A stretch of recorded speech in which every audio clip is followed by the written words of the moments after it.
Hi, I'm Carla from Sagebrush, and today we're going to talk about roasting decaf coffee. I've roasted at home for a really long time, but I don't do decaf very often. I really only do it with guests or special occasions when I know I'm going to have coffee kind of late. So today I thought I would talk about what makes decaf different and how do we get decaf?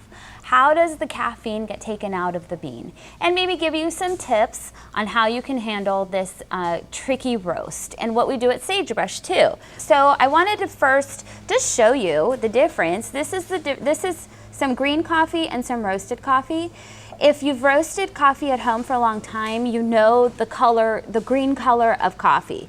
Now, the decaf coffee will be a little bit darker, and it may be because of the soaking process that it goes through. I'm not really sure, but oftentimes you'll find that your green coffee is a little bit darker. There's two processes that we use here at Sagebrush, or that we buy here at Sagebrush. There are other ways of decaffeinating coffee, but they can have chemicals, things like that. We use two processes that don't use any chemicals. There are other ways to decaffeinate that require the use of chemicals. These do not, and I'll go over some of those details.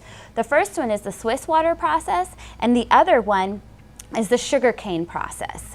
So with the Swiss water process, it's really, really interesting. They pre-soak the beans so that they expand, and so they're ready for that caffeine removal. Then they put it into Swiss water and they let it sit there for about 24 hours. In that process, all the caffeine is released into the water, and then they separate the beans from the water. They go through a drying process, and then they're packaged to sell. I thought it was really interesting. The process of pre-soaking and then soaking in Swiss water can actually remove caffeine from coffee. And what makes this process even more effective is that you can have coffee at 99.9% decaffeinated, which is pretty amazing. The other process is the sugarcane process. Now, this one, when you ferment sugar, you get something called ethyl acetate, but it is a natural compound. You find this ingredient in cereals, things like that, so it's not a chemical. It is something that happens to the sugar when it's fermented. So they put the beans in these silos and they steam them, and that allows the pores to open up, and then they pour it into the ethyl acetate solution. They let that soak, and that's the actual decaffeinating process. Having them soak in the ethyl acetate is what removes the caffeine from the bean. So I have roasted both of these before, and I really wanted to find out which process I liked the best, whether it was the Swiss water or the sugarcane. Now, for flavor, I like the sugarcane process. I thought it really maintained the integrity of the flavor of the coffee that you're looking for, that sometimes you feel can be really hard to keep with decaf. So I thought the flavor was great, but the Swiss water really does have a lot of benefits, and the flavor was good. It wasn't a bad decaf at all. I just prefer the flavor of the sugarcane. But the other benefits with the Swiss water is that it is the most effective when it comes to removing caffeine.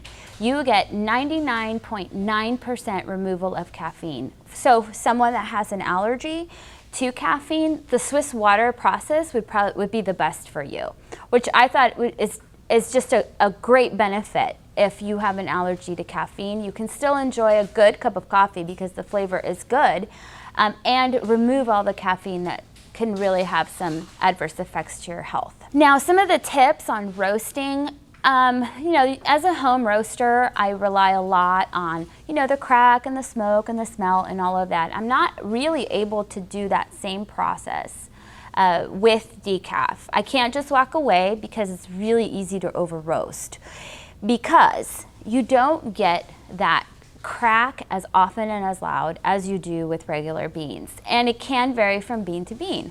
So what I have found the best thing to do with roasting decaf is just stay close and rely more on the color and rely on the smell and the overall look of the bean. Sometimes I time them, but I don't do it often enough to really have a standard time frame that I like to use. So I go more by smell and I go more by color. That's how I determine my roast to be done. So far, I've been pretty successful at roasting decaf at home, and I'm just glad that I have an option to offer guests that prefer decaf. Or if I have a friend that has an allergy, I have an option to still offer coffee to someone that may not be able to have caffeine. So if you found this video interesting, if the information was helpful, if you have any questions, go ahead and comment below and let us know if you tried roasting some decaf coffee, how it went for you, how it tasted, and if you were able to compare the Swiss water and the sugarcane process, which one you prefer.